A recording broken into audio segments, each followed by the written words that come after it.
শুভ সকাল বন্ধুরা, রাধে রাধে।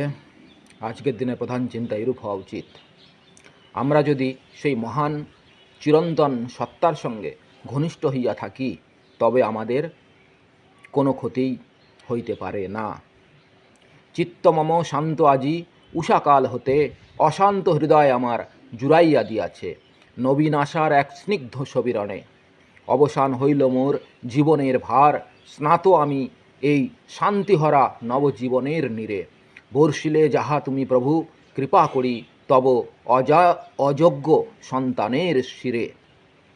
ধর্মজীবনের অর্থ এই যে সকল কিছুই নতুনভাবে, নতুন অনুভূতিতে, নতুন চিন্তায়, নতুন প্রাণে সঞ্জীবিত হয়, এমনকি দেহ ও নবনীতা ও পবিত্রতা লাভ করে।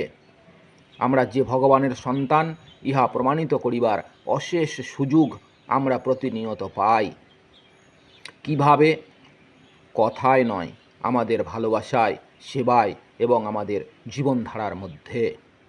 আজকের দিনের প্রার্থনা এইরূপ হওয়া উচিত, মা ভগবতী যেন আমায় আধ্যাত্মিক আনন্দ দান করেন এবং আমার হৃদয়কে সকল সন্দেহ ও নৈরাশ্য হইতে মুক্তি দেন।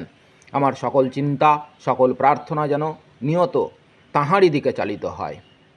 তিনি যেন আমার প্রাণকে অধিকতর নিঃস্বার্থ প্রেম, দীনতা, ধৈর্য, শান্ত ও নিরঅহংকারভাবে পূর্ণ করিয়া দেন। শান্তি ও শুদ্ধ সত্য ভাব যেন আমার অন্তরে নিত্য বিরাজমান হয়। রাধে রাধে।